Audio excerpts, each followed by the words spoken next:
পৃথিবীর জমিনে যখন আসলেন আল্লাহ পাক রব্বুল আলামিন আপনা আমার নবী জন্মের 6 মাস আগে নবীজির বাবা আব্দুল্লাহ দুনিয়া থেকে চলে গেছে। আপনা আমার নবীর বাবা আব্দুল্লাহ দুনিয়া থেকে চলে গেছে। অসহায় নবী মা আমিনার ধর্মে আল্লাহ তাআলা আপনার নবীকে পাঠাইছে। দুনিয়াতে যখন আসে আল্লাহ পাক রব্বুল আলামিন এত সম্মানের সাথে আপনার নবীকে দুনিয়াতে পাঠাইছে।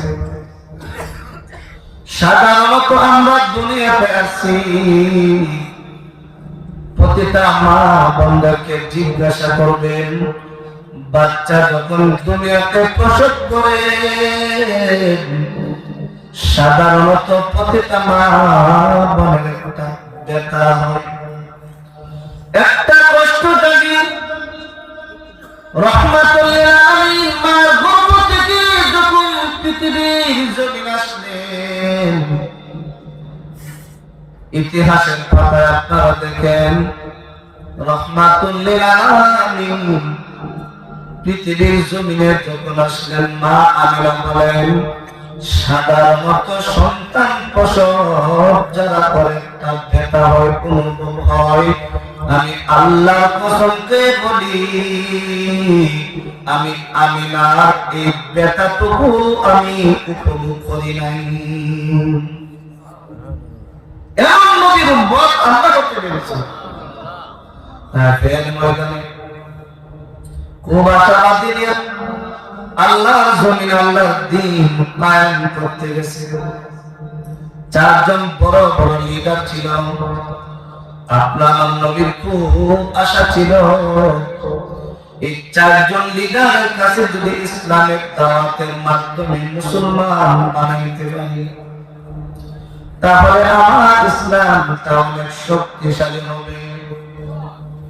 পয়গম্বর নবী রহমাতুল লিল আলামিন ওই 4 জন লিডারের কাছে যখন দ্বীনের দাওয়াত নিয়ে গেলেন এক একজন এক এক ধরনের কথা বইলা আপনা আমার নবীকে তায়েফের ময়দান থেকে তাড়িয়ে দিলেন। এক একজন এক এক ধরনের কথা বলছে বইলা আপনা আমার নবীকে এই তায়েফ থেকে শুধু তাড়িয়ে দেন নাই, দুষ্ট ছেলেদেরকে লেলিয়ে দিছে যে এই পাগলটার উপর পাথর নিক্ষেপ করো। পয়গম্বর আরবি নিরুপায় হয়ে যখন তায়েফের ময়দান থেকে যখন বের হয়ে আসবে ওই সময় দুষ্ট ছেলেরা আপনার নবীর উপর ইট পাথর নিক্ষেপ করতে শুরু করে দিয়েছে। কি শুরু করছে? ইট পাথর নিক্ষেপ করতে শুরু করে দিয়েছে। ইট পাথরের আঘাতে আপনার নবীর গায়ে থেকে রক্ত মুবারক ঝরে গেছে। নবীজির পায়ের মধ্যে যে জুতা মুবারক ছিল এই পবিত্র শরীর থেকে রক্ত ঝরিয়া নবীজি ওই জুতা মুবারকের সাথে রক্ত আর পা একসাথে মিলে গেছে, হাঁটতে পারবে না। নবীজি বলেন আমার ছিলেন ধরতে পারে না, পিছনে তাকায় আর ডাক দেয় বলে ও তায়েফের ছেলেরা আমি বিশ্বনবী রহমাতুল লিল আলামিন আমি তোমাদের মাঝে দ্বীনের দাওয়াত নিয়ে আসছিলাম। আল্লাহর পক্ষ থেকে আমাকে বিধি বিধান দিয়ে পাঠিয়েছেন। আমি তোমাদের কোনো ক্ষতি করতে আসি নাই, আমি তোমাদেরকে কোনো বেয়াদবি করতে আসি নাই। আমি নবী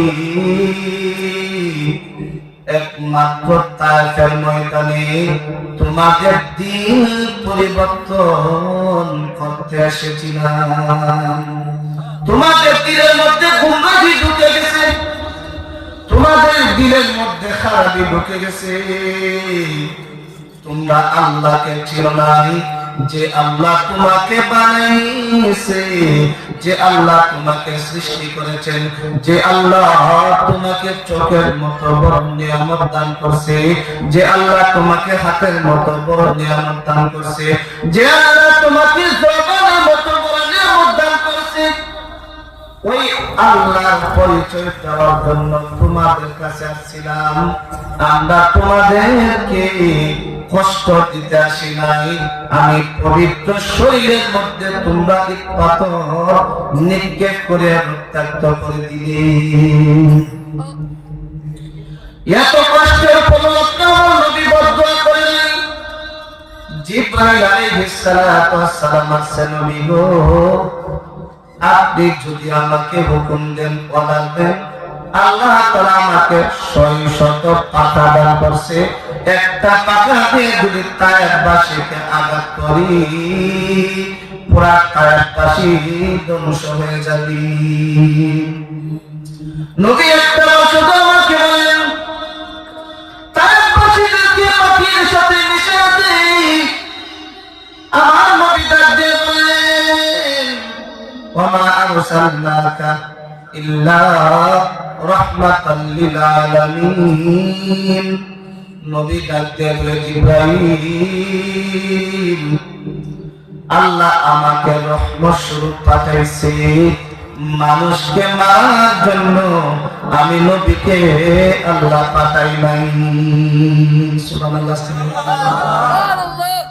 কেমন নবী পাইছি দেখছেন? এত মায়ার নবী, দয়ার নবী আপনা আমার মাঝে আল্লাহ দান করছে। সপ্তম আসমান আল্লাহ বানাইছেন। আল্লাহ বলে, বান্দা এই যে সপ্তম আসমান বানাইলাম, এই সপ্তম আসমান কিন্তু নবীর উসিলা বানাইছি।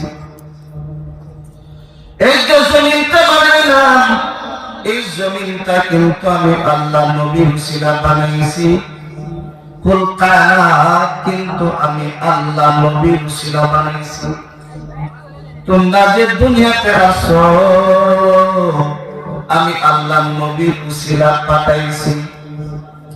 আদম নবী পয়গম্বর যখন জান্নাতে ছিলেন, মা হাওয়া আলাইহিস সালাতু ওয়াস সালাম আদম নবী জান্নাতে ছিলেন। জানেননি? জানেন সবাই? ছিলেন না? আদম আর হাওয়া দুজনকে আল্লাহ জান্নাতের ভিতরে রেখেছিলেন। আর একটা কথা আল্লাহ বলেছিলেন, ওয়ালা তাকরাবা হাযিহিশ শাজারা হাযিহিশ শাজারাতা ফাতাকুনা মিনাজ যালিমিন।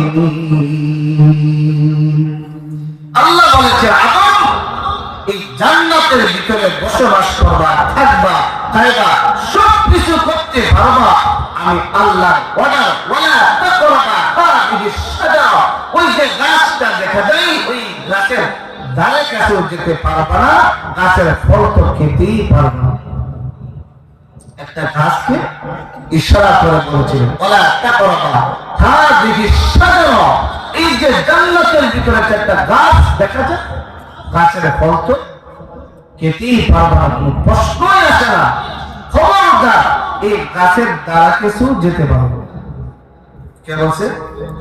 আল্লাহ। দেখেন, শয়তান কিন্তু বসেন। শয়তান আপনার প্রকাশ্য দুশমন। এটা আল্লাহ কোরআনে বলেছে, ইন্না শাইতানা লিল ইনসানি আদুউম মুবিন। আল্লাহ বলেছেন, শয়তান তোমার প্রকাশ্য দুশমন। শয়তান ছাড়বে না তুমি প্রকৃত মুমিন হয়ে যাও, শয়তান ছাড়বে না তুমি মুত্তাকি হয়ে যাও, শয়তান ছাড়বে না তুমি জান্নাতে চলে যাও, শয়তান ছাড়বে না তুমি 5 ওয়াক্ত নামাজ পড়ো, শয়তান ছাড়বে না মাহে রমজানের রোজা রাখো, শয়তান ছাড়বে আপনাকে আল্লাহর ইবাদত থেকে দূরে সরিয়ে আমাকে জাহান্নামে দিতে। এটা শয়তানের কাজ। কার কাজ? শয়তানের কাজ। কুটিবিহীন আসমান বানাইছে। হে মুমিন, হে মুসলমান, এত বিশাল আসমান আল্লাহ বানাইছে, কুটিবিহীন একটা কুটিও তো আল্লাহ দিছে না। এই বাবারা দিছে সপ্তম আসমানের দিকে একটা খুঁটি ভাইবে ছোট্ট একটা মজমা বানাইছে, দেখুন কত ফিলা খুঁটি টানা টোনা কত কিছু দেয়া আল্লাহ আছে, আছে না? আল্লাহ কুদরত দেখে আল্লাহ সপ্তম আসমান বানাইয়া বলছে বান্দা আমি একটা খুঁটিও তোকে আমি এই একটা সঙ্গীত এই বিষয়ে মহম আইনুদ্দিন আল্লাহ সুন্দর করে লেখছেন, বলবো কি আপনাদের সম্মুখে? হ্যাঁ, দরজার সাথে শুনবেন ইনশাআল্লাহ। ওই কুটিহীন নীলাকাশ ভুবন মাঝে তুমি কুদরতি ইশারায় রেখেছো এই সবুজ পৃথিবীর চিত্রখানি নিপুণ তোমার হাতে তুমি এঁকেছো ওগো আল্লাহ শুকরিয়া জানাই আমার যে মুসলিম করেছো ওই কুটিহীন নীলাকাশ ভুবন মাঝে তুমি কুদরতি ইশারায় রেখেছো এই সবুজ পৃথিবীর চিত্রখানি নিপুণ তোমার হাতে তুমি এঁকেছো ওগো আল্লাহ শুকরিয়া জানাই আমার যে মুসলিম করেছো তুমি সাগরের বুকে দিলে কান্না তুমি পাহাড়ের বুকে দিলে ঝর্ণা ঠিক কি বলেন তুমি পাহাড়ের বুকে দিলে কান্না তুমি পাহাড়ের বুকে দিলে ঝর্ণা আজি নিশিরাতে রই দূর নীলিমায় আজি নিশিরাতে রই দূর নীলিমায় তুমি আলোর প্রদীপ কালি জ্বেলেছো ওগো আল্লাহ শুকরিয়া জানাই আমার যে মুসলিম করেছো মুসলিম কে বানাইছে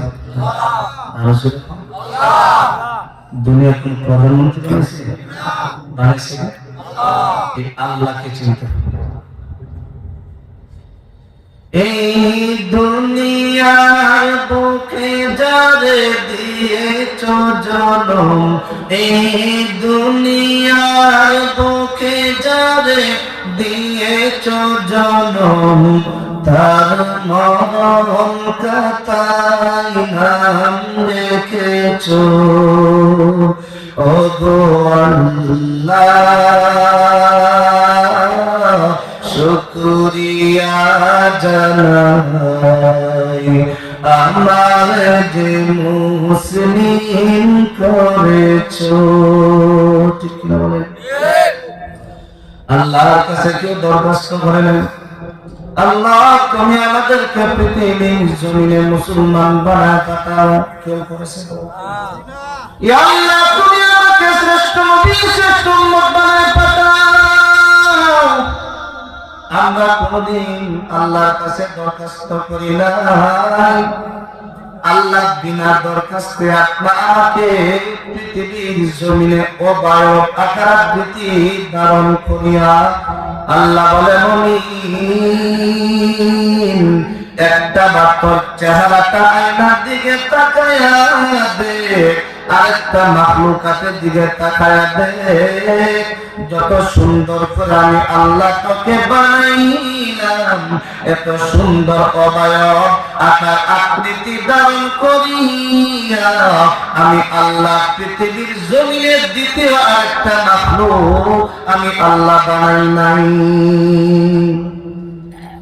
একটা মাখলুক আল্লাহ পৃথিবীর জমিনে মানুষের মতো সুন্দর, মানুষের মতো অবয়ব আকার আকৃতি ধারণ করিয়া আল্লাহ এত সুন্দর করে আপনা আমাকে বানাইছে। আল্লাহ বলে এই জাতিতে নামই হলো ইনসান। এদের কাছে তা'মুরুনা বিল মা'রুফ ওয়া তানহাউনা আনিল মুনকার। মনে রাখবেন আল্লাহ বলেন কুনতুম খায়রা উম্মাতিন উখরিজাত লিন-নাস, আমি তোমাদের মধ্য থেকে এরকম একটা জাতি, এরকম একটা দল আমি আল্লাহ বের করেছি। তা'মুরুনা বিল মা'রুফ, তাদের কাজ হবে সমাজের ভিতরে তারা সৎ কাজের আদেশ করবে। বলেন কোন কাজে? সৎ কাজের আদেশ করাটাই হলো আপনার আমার কাজ, একটা মুমিনের কাজ, মানুষের কাজ। এখন একটা অন্যায় অপরাধ হইতেছে, গুনাহ কাজ হইতেছে, যেটা আল্লাহ নিষিদ্ধ কাজ, এটা আপনার আমার জন্য ঈমানী দায়িত্ব হলো প্রতিটা মুমিনের জন্য যে ওই খারাপ কাজটাকে সবাই মিলিতভাবে এদের বাধা দেবে। এটা কার কথা? আল্লাহর কথা। তা'মুরুনা বিল মা'রুফ ওয়া তানহাউনা আনিল মুনকার, সৎ কাজের আদেশ করা একটা মুমিনের কাজ, সৎ কাজের আদেশ করা একটা মুত্তাকিনদের কাজ, সৎ কাজের আদেশ করা এটা হলো মানুষের কাজ, সৎ কাজের আদেশ করা এটা হলো আল্লাহ সৃষ্টিজীব মানুষের কাজ। একটা গরু ছাগল কখনো মানুষকে বোঝাবে না, একটা বিড়াল কোনদিন মানুষকে ওয়াজ করে বুঝাবে না, মানুষ মানুষকে বুঝাবে। এটা সমস্ত নবী রাসূলদের কাজ ছিল। মানুষ মানুষকে বুঝাবে, এটা নবীদের কাজ ছিল। তা'মুরুনা বিল মা'রুফ ওয়া তানহাউনা আনিল মুনকার, সমস্ত নবীদেরকে আল্লাহ পাঠাইছে, কারণ একটাই ছিল, কোন নবীকে একটা গোত্র নিয়ে পাঠাইছে, কোন নবীকে আল্লাহ তাআলা একটা এলাকা দিয়ে পাঠাইছে, একটা ইউনিয়ন বা একটা রাষ্ট্রভিত্তিক পাঠাইছে। যেই নবী যেখানে আল্লাহ পাঠাইছে ওই এরিয়া ভিত্তিক এক একজন নবী ছিলেন, ফুল কায়নাতে নবী ছিলেন। তাদের কাজ কি? যে উম্মতদেরকে ধরে ধরে জাহান্নাম থেকে বাছাই করে জান্নাতে নিয়ে যাওয়া, এটা নবীদের কাজ ছিল। নবীরা চলে গেছে, সাহাবায়ে কেরাম আছে, সাহাবী তাদেরকে বলা হয় যারা ঈমানের সাথে চোখকে যারা নবীকে দেখছেন তাদেরকে বলা হয় সাহাবী। কথাটা মস্ত বলেন, সাহাবী কাদেরকে বলে? যারা ঈমানের সাথে, সঠিক ঈমানের সাথে স্বচক্ষে নবীকে দেখেছে, তারা হলো সাহাবী। নবীর যুগে আবু জাহেল, উতবা, সাইবা, নমরুদ, ফেরাউন তারাও তো নবীরে দেখছেন না? তারা কি সাহাবী? ফেরাউনকে কেউ সাহাবী বলে? আবু জাহেলকে কেউ সাহাবী বলে? হ্যাঁ, কেন? তারা বেঈমান ছিল। আমার নবীকে কষ্টের পর কষ্ট, আঘাতের পর আঘাত, বেইজ্জতির পর বেইজ্জতি করেছে ওই বেঈমানের। এত কষ্ট দিয়েছে নবীকে, নামাজ পড়তে বসেছে, নবী সেখানে দেখাই পেল না। উটের নারী গুলি আপনার নবীর পেটের উপরে চাপা দিয়ে রাখতো, যেন মুহাম্মদ সাল্লাল্লাহু আলাইহি ওয়াসাল্লাম জমিন থেকে আর মাথা উঁচু করতে না পারে। এই সমস্ত বেঈমানেরা আপনার নবীকে এত কষ্ট দিয়ে সেই বিশ্ব নবী রাহমাতুল লিল আলামিন দুনিয়ার জমিনে উম্মতি উম্মতি বলে কেঁদেছে। এক সময় আপনার নবী জান্নাতুল বাকিতে সেজদায় পড়ে কান্নাই শুরু করে দিয়েছে মালিকের কাছে। মক্কা মদিনার মধ্যে সারা পড়ে গেছে নবী নাই, সাহাবায়ে কেরামের মধ্যে বক্তব্য শুরু হয়ে গেছে। ওই সাহাবায়ে কেরামের মধ্যে সবচাইতে বেশি রাগান্বিত ছিল হযরত ওমর। সবাই তলোয়ার নিয়ে বের হয়ে গেছে। আবু বকর গম থেকে বের হয়ে নবী তাল্লাশে বের হয়ে গেছে, নবী নাই। আমি আবু বকরের চেহারা আর দুনিয়াতে দেখাতে চাই না। হযরত আলী বের হয়ে গেছে, যে নবী চেহারাটুকু দেখতে পারবো না, আমি আলী এই চেহারাটুকু আর দুনিয়াতে রাখতে চাই না। হযরত উসমান বের হয়ে গেছে, সাহাবায়ে কেরাম পাগলের মতো হয়ে গেছে। তারা মনে মনে ভাবতেছে না হয় কোন কাফের বেঈমানেরা কোন শত্রু বাহিনী আমার নবীকে আক্রমণ করে দুনিয়া থেকে বিদায় করে দিছে। কান্নার উপরে গেছে সাহাবায়ে কেরামের মধ্যে, কি করা যায়, আমার নবীকে কোথায় গেলে পাবো? চতুর্দিকে সন্ধানের তাল্লাশি লাগাচ্ছেন, নবী নাই। কোন শত্রু বাহিনী নাকি আমার নবীকে দুনিয়া থেকে বিদায় করে দিল। ওমর তরবারি হাতে নিয়ে আবু বকর বুঝল মনে পাগলামি করিও না, চলো আমরা সবাই মিলে নবীজির সন্ধানে বের হয়ে যাই। ওমর বলে হতে দেবে না, যে আমি আমার সন্তান কোনো কাফের যদি আমার নবীকে দুনিয়া থেকে বিদায় করে দেয়, আমি ওমর আল্লাহর কসম খাই বলছি রে, আমার নবীর দুশমনের বদদানটাকে আমি জমিনের মধ্যে রাখতে দিব না। ওমর এত বদদানি করতেছে, যদি কোনো বেঈমান আমার নবীকে দুনিয়া থেকে বিদায় করে দেয়, ষড়যন্ত্রের গুণে হাত থাকে রে, আমি ওমর ওই বেঈমানকে আমি ছাড়তে রাজি না। ওমর যুদ্ধের ময়দানে যুদ্ধ করতেছে, ওমরের ছেলে সন্তান যুদ্ধের ময়দানে যুদ্ধ করতেছে। ওমর মুসলমান হয়ে গেছে, ওমরের সন্তান ছেলে তখনও মুসলমান হয় নাই। ওমর ইসলামের জন্য লড়াই করতেছে, তার সন্তান বেঈমানের পক্ষে লড়াই করতেছে।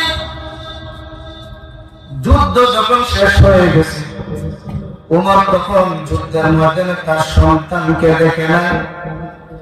যুদ্ধের পরে ওমরের সন্তান তার বাবাকে ডাক দিয়ে বলে, বাবা রে, আমি তো যুদ্ধের ময়দানে আপনার বিপক্ষে আমি লড়াই করেছি। সন্তান ওমরকে বলতেছে, আমি তো যুদ্ধের ময়দানে আপনার বিপক্ষে লড়াই করেছি।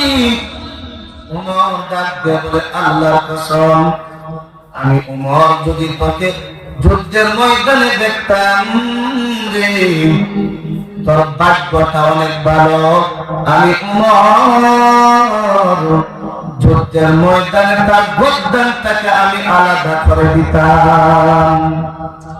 বাবা সন্তানকে ছাড়ে নাই, দিনের জন্য, কোরআনের জন্য, আল্লাহর জন্য, নবীর জন্য। এখন আমি ইসলাম ছেড়ে দিয়েছি বাবা নেতার জন্য। এই যে দেখেন 24 ঘন্টা আনাচে কানাচে এই বাংলাদেশের মধ্যে এই যে নির্বাচন, নামাজ নাই, বন্দেগী নাই, আল্লাহর কোন বিধান পর্যন্ত নাই রে বাবা। রাগ করবেন নাই ভাই, আমি আপনার বন্ধু হিসাবে বলতেছি, আমি একজন মুসলমান, আপনারাও একজন মুসলমান।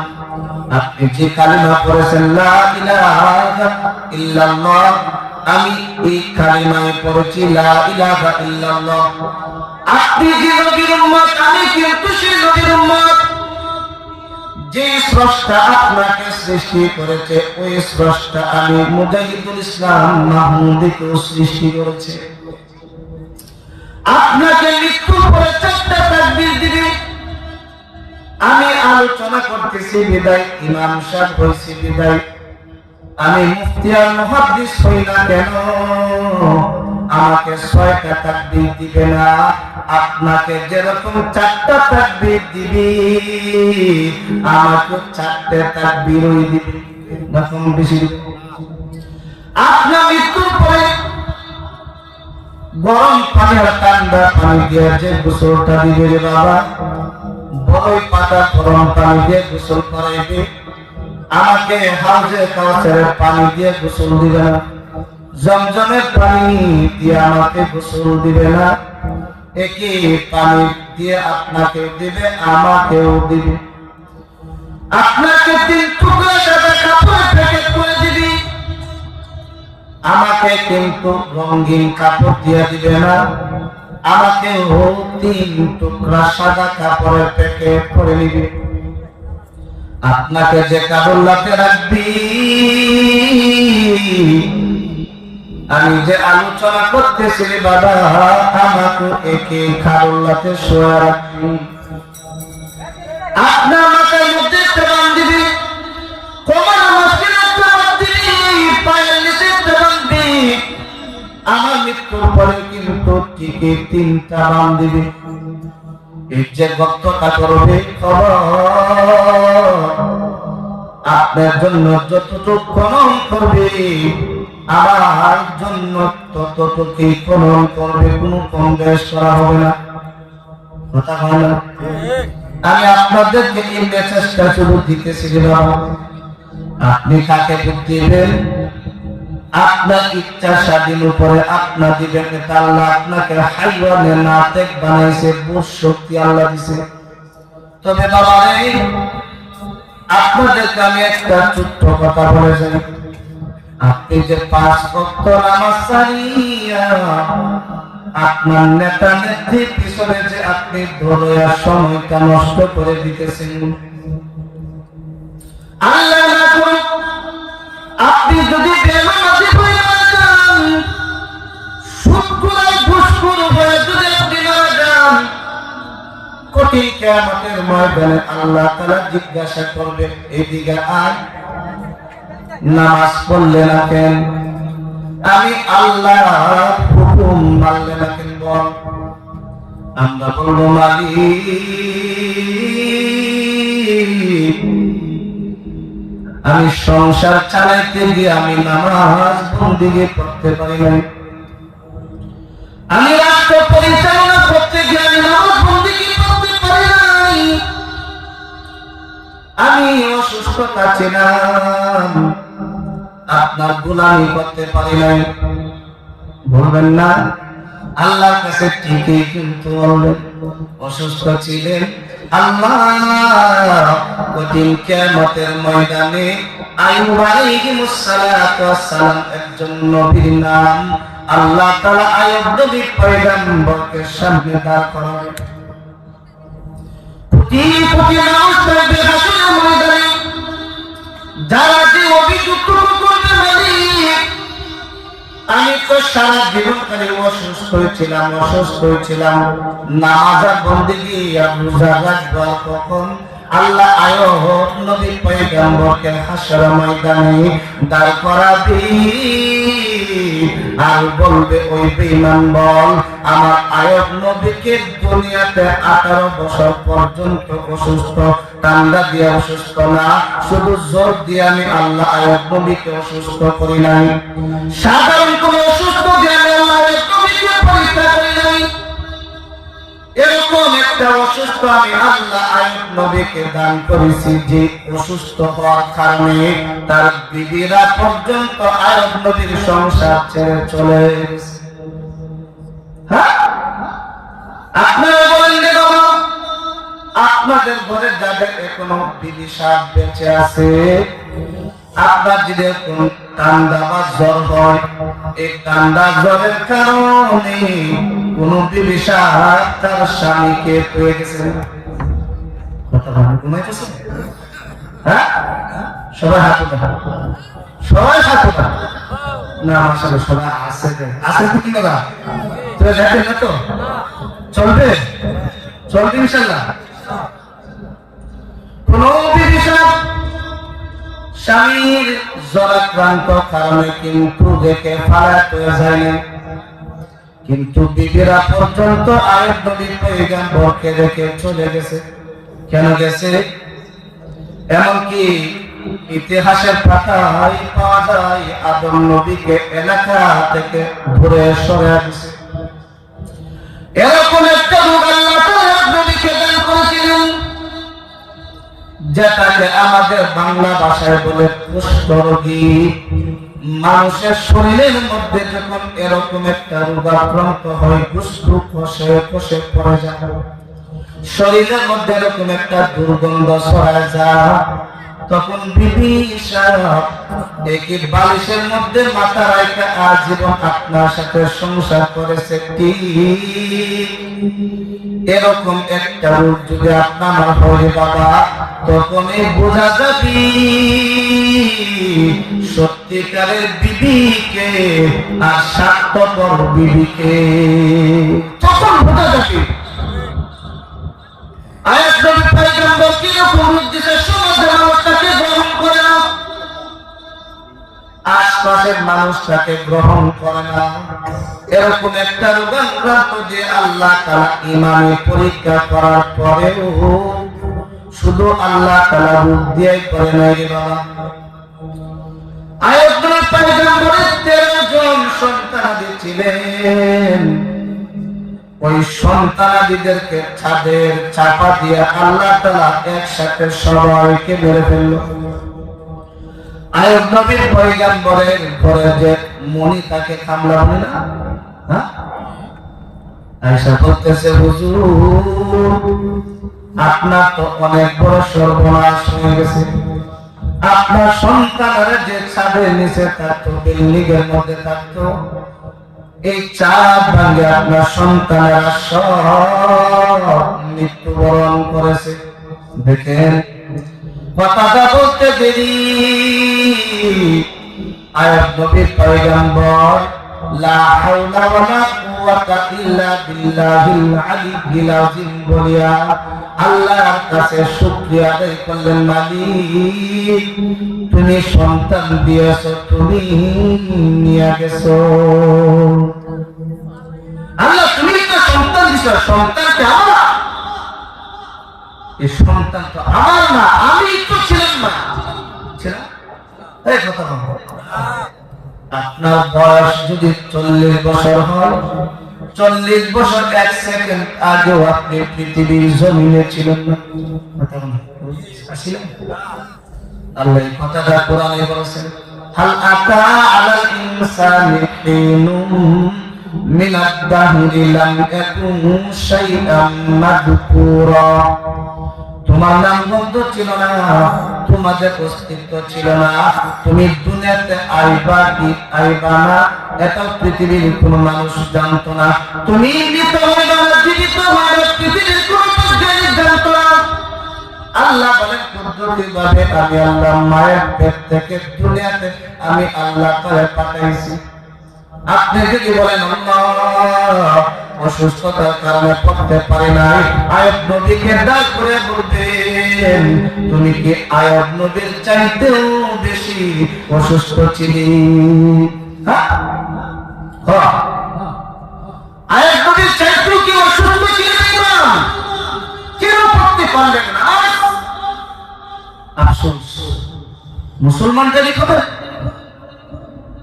ঠিকই আমরা গর্ব করি, শেষ নবীর উম্মত, শ্রেষ্ঠ নবীর উম্মত, যে নবীর উম্মত হওয়ার জন্য মুমিন প্রতিটি মুসলমান আল্লাহর কাছে সমস্ত দুনিয়া পর্যন্ত দোয়া করছেন, আল্লাহ আমাদেরকে নবী রাসূল না বানিয়ে যদি শেষ জামানার নবীর উম্মত বানাইতা আমরা অনেক দামি ছিলাম। এই নবীরা দোয়া করছে, কত সুন্দর। আমার বাবা মুসলমান মানে আমি মুসলমান, আমার দাদা মুসলমান মানে আমি মুসলমান, বাস পরিষ্কার। কি তো হ্যাঁ, বেলালের মতো যদি কষ্ট করা লাগতো, বেলালের মতো যদি রক্ত দেওয়া লাগতো, জীবন দেওয়া লাগতো, তাহলে বুঝতেন যে বাবা ইসলামটা কি জিনিস। এখন থেকে বুঝি না, আমরা বুঝি, কষ্ট হয়েছে না তো, আমরা নামাজ পড়ি তো পড়ি না, রোজা রাখি তো রাখি না, আল্লাহকে ডাকি তো ডাকি না, মানে মন চাহি জিন্দেগি চলতেছে। আপনি যে একটা ছোট্ট মোবাইল চালান, এই মোবাইলের যে ইচ্ছা মন চাহি চালাতে পারবে না। এদের মধ্যে একটা ফাংশন আছে, এই ফাংশনটার নাম হলো ওয়াল ডিলেট, আরেকটা আছে ফরম্যাট, আরেকটা আছে শুধু ডিলেট। শুধু ডিলেটটা দিলে আপনার মোবাইলে সব কিছু যাবে না, যেটা যেটা দিবেন ওইটা যাবে। যদি আপনি ওয়াল ডিলেট দিয়ে দেন, আপনার মোবাইলের ভিতরে কিচ্ছু থাকবে না, সব শেষ হয়ে যাবে। তাহলে আপনি মোবাইল টিপতেছেন, আপনার সম্মুখে যখন চলে আসছে ওয়াল ডিলেট, আপনি যদি বুঝেন ওয়াল ডিলেটের মধ্যে আমি যদি চাপ দিই আমার মোবাইলের সব নাম্বার সব কিছু চলে যাবে, এই বুঝার ক্ষমতা দিছে কি? যেরকম আল্লাহ তো দিছে। আল্লাহ বলে মুমিন, এই মাইক্রোফোনটা বানানোর মতো তোমার ক্ষমতা ছিল, এই প্যান্ডেলটা বানানোর মতো তোমার ব্রেনের মধ্যে কত সুন্দর একটা প্লেন চলে আসে। মাইক্রোফোনটা কিভাবে বানালে ওই 100 কোট 500 কোট মাইকের মধ্যে আওয়াজ যাবে, এই বুদ্ধিটুকু তোমার ভিতরে চলে আসছিল। পরে আমি আল্লাহকে চিনার মতো কি তোকে এতটুকু জ্ঞান শক্তিকে আমি আল্লাহ দিছিলাম না? আপনি হাসরের ময়দানে দাঁড়ায় বলবেন মালিক আমার কাছে কোনো নবী রাসূল যায় নাই, যার কারণে নামাজ বন্দেগী করি নাই, এই চালাকি করবেন। কোন তাসদীক জামাত আছে না, যার কারণে নামাজ বন্দেগী তোমাকে চিনি নাই। আমাদের কাছে কোনো উলামায়ে কেরাম যায় না, এই চালাকি করবেন রে বাবা। আল্লাহ ডাক দিয়ে বলবে এই দিগা উড়োজাহাজ উড়প্লেন তোমরা যে দুনিয়াতে বানাইছিলা, এই হেলিকপ্টার বানানোর জন্য কোন তাবলীগ জামাত তোমার কাছে গেছিল?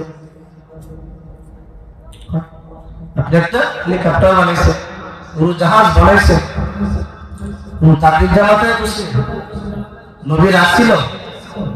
কোন আলেম গেছিল যেভাবে বানা? হ্যাঁ, আপনি বই পড়ছেন, বই না, আপনি এই বই থেকে পাইছেন, কোরআন থেকে রিসার্চ করছেন যে এইভাবে করলে এরকম একটা জিনিস আমি প্রয়োগ করতে পারবো। তাহলে এত কিছু বানাইতে পারছি, আল্লাহকে চিনতে পারছি। আফসোস, এই জন্য আল্লাহ আপনার আমার কাছ থেকে হিসাব নেবেন। সংসার, ছেলে মেয়ে, টাকা পয়সা, এই দাম্পত্য জীবন, চাকচিক্যতার জীবন বাবা একদিন চলে যাবে, চলে যেত না? সংসার সংসার কইরা পাবে গো, করলে না বন্দেগী,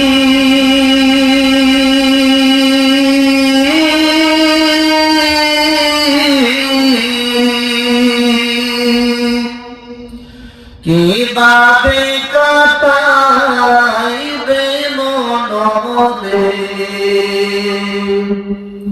কবরের জিন্দেগি রে, ওরে জীবন গুনাই গুনাই গেল রে, বলেন ওরে জীবন গুনাই গুনাই গেল রে। সংসার সংসার কইরা ববে গো, করলে না বন্দিগি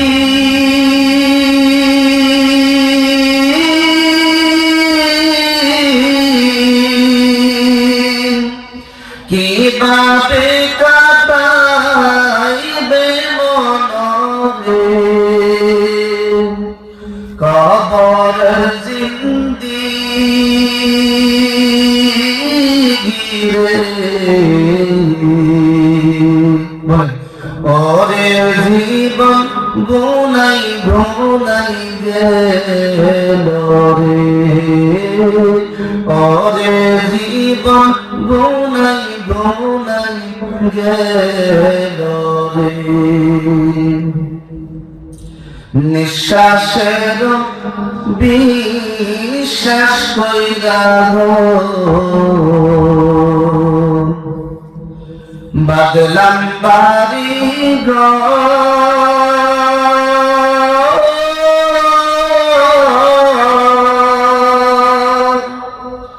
কোন দিন জানে আজ রাইলাই সারে, সবে করে পরে,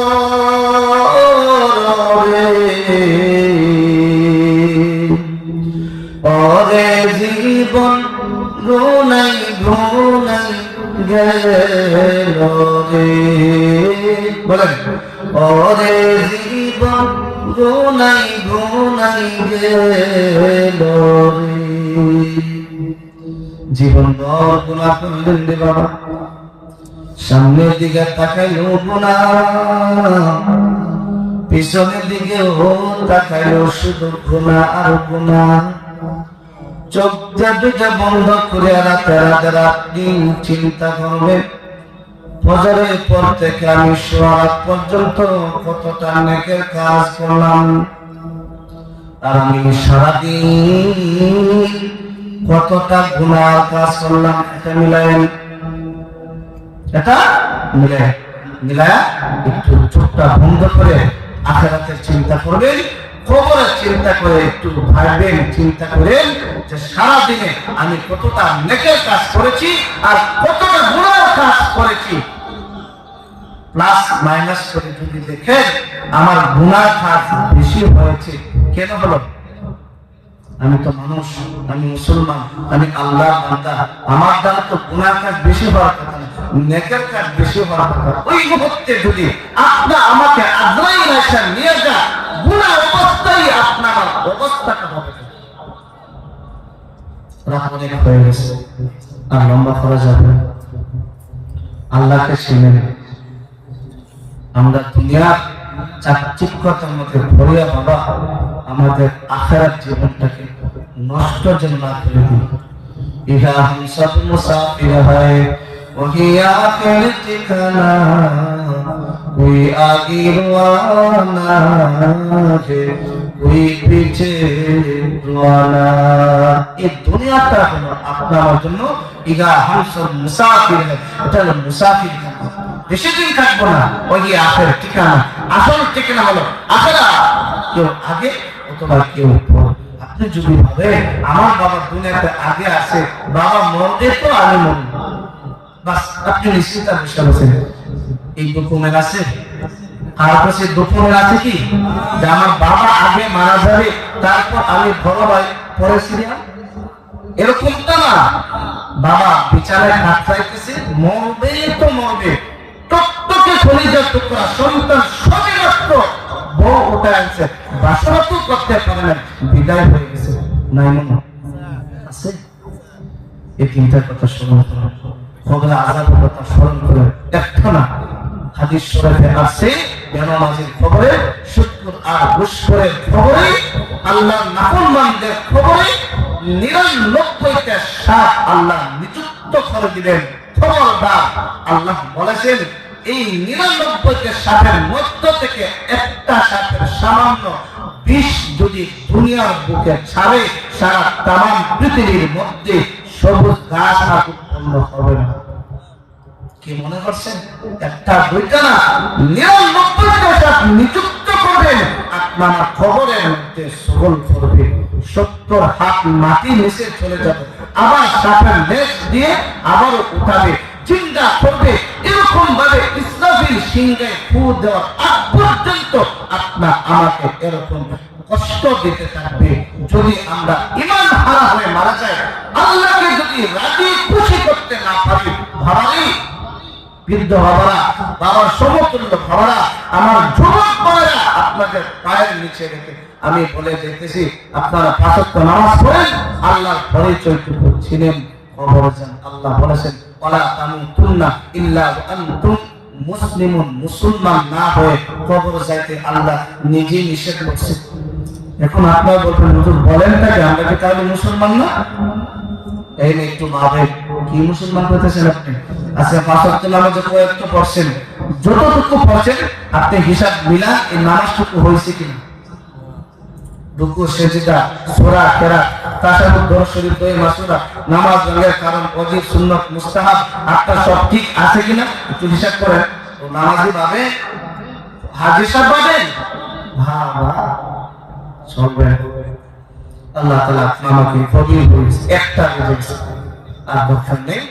আল্লাহ তাআলা আমাকে এই অল্প আলোচনার উপর বুঝার আমল করার আল্লাহ তৌফিক দান করুন। আমিন।